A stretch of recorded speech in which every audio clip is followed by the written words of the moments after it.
નમસ્કાર મિત્રો, આવો ફરી આજ શિવપુરાણના નવા ભાગની અંદર પ્રવેશ કરીએ. નંદીશ્વર કહે છે કે તમે મહેશ્વરના એ શ્રેષ્ઠ અવતારોનું વર્ણન કરો જે સુખદાતા છે. એ તાત આ જગત એ પરમેશ્વર શંભુની 8 મૂર્તિઓનું સ્વરૂપ જ છે. એ પ્રસિદ્ધ 8 મૂર્તિઓ સર્વ, ભવ, રુદ્ર, ઉગ્ર, ભીમ, પશુપતિ, ઈશાન અને મહાદેવ. શિવજીની આ સર્વ વગેરે અષ્ટમૂર્તિઓ દ્વારા પૃથ્વી, જળ, અગ્નિ, વાયુ, આકાશ, ક્ષેત્રજ્ઞ, સૂર્ય અને ચંદ્રમા અધિષ્ઠિત છે. મહેશ્વરનું સંપૂર્ણ જગતને પ્રકાશિત કરનારું જે સૂર્ય નામનું રૂપ છે એને ઈશાન કહે છે. હે સનતકુમારજી, આ રીતે ભગવાન શિવ પોતાની અષ્ટમૂર્તિઓ દ્વારા સમસ્ત વિશ્વને અધિષ્ઠિત કરીને બિરાજમાન છે. હે સનતકુમારજી, હવે તમે શિવજીના અનુપમ અર્ધનારી રૂપનું વર્ણન સાંભળો કે સૃષ્ટિના આરંભ સમયમાં જ્યારે સૃષ્ટિ કરતા બ્રહ્મા દ્વારા રચાયેલી બધી પ્રજાઓ વિસ્તારને પ્રાપ્ત ન થઈ એવા સમયે આકાશવાણી થઈ કે હે બ્રહ્મણ, હવે મૈથુની સૃષ્ટિની રચના કરો.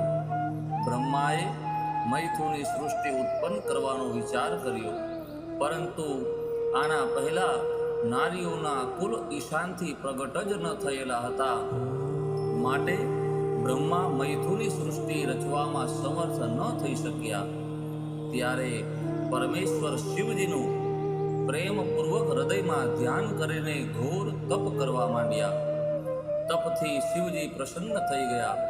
ત્યારે શિવશંકર અર્ધનારીશ્વરના રૂપમાં બ્રહ્માજીની નિકટ પ્રગટ થયા. શંકરજીને પરાશક્તિ શિવાની સાથે આવેલા જોઈને બ્રહ્માજીએ દંડવત પ્રણામ કર્યા અને હાથ જોડીને સ્તુતિ કરવા લાગ્યા. ત્યારે મહાદેવ મહેશ્વર પરમ પ્રસન્ન થઈને બ્રહ્માજીને ગંભીર વાણીમાં કહેવા લાગ્યા કે હે વત્સ, તમારા તપથી હું પ્રસન્ન થઈ ગયો છું. તમને તમારું મનોવાંછિત જરૂર પ્રદાન કરીશ. આમ વચન કહીને શિવજીએ પોતાના શરીરના અર્ધ ભાગથી શિવાદેવીને અલગ કરી દીધા. ત્યારે શક્તિને જોઈને બ્રહ્માજી વિનમ્ર ભાવથી પ્રણામ કરીને એમને પ્રાર્થના કરવા લાગ્યા કે હે શિવે, ને દેવતા વગેરે સમસ્ત પ્રજાઓનું માનસિક સૃષ્ટિનું સર્જન કર્યું, પરંતુ વારંવાર રચના કરવા છતાં એમની વૃદ્ધિ થતી જ નથી. તેથી હવે સ્ત્રી પુરુષના સમાગમથી ઉત્પન્ન થનારી સૃષ્ટિનું નિર્માણ કરીને પોતાની આખી પ્રજાઓની વૃદ્ધિ કરવા માંગુ છું. પરંતુ હજુ સુધી તમારા જેવા અક્ષય નારી કુળનું પ્રાગટ્ય નથી થયું, કેમ કે બધી જ શક્તિઓનું ઉદ્ગમ સ્થાન હે જગદંબા તમે છો. હું તમને નમસ્કાર કરું છું. તમે મને નારી કુલની સૃષ્ટિ કરવા માટે શક્તિ પ્રદાન કરો. હે જગન્માતા, તમે સચરાચર જગતની વૃદ્ધિને માટે પોતાના એક સર્વ સમર્થ રૂપે મારા પુત્ર દક્ષની પુત્રી થઈ જાઓ. પરમેશ્વરી દેવી શિવાએ તથાસ્તુ કહ્યું અને શક્તિ પ્રદાન કરી. શિવાદેવીએ પોતાના સમાન જ પ્રભાવવાળી એક શક્તિની રચના કરી. એ શક્તિને જોઈને ભગવાન શંકર હસતા હસતા જગદંબિકાને કહેવા લાગ્યા કે હે દેવી, બ્રહ્માએ તપસ્યા દ્વારા તમારી આરાધના કરી છે, તેથી હવે તમે એમના પર પ્રસન્ન થઈ જાઓ. ત્યારે શિવાદેવીએ પરમેશ્વર શિવની એ આજ્ઞાને ગ્રહણ કરી અને બ્રહ્માના કથન અનુસાર દક્ષની પુત્રી થવાનો સ્વીકાર કરી લીધો.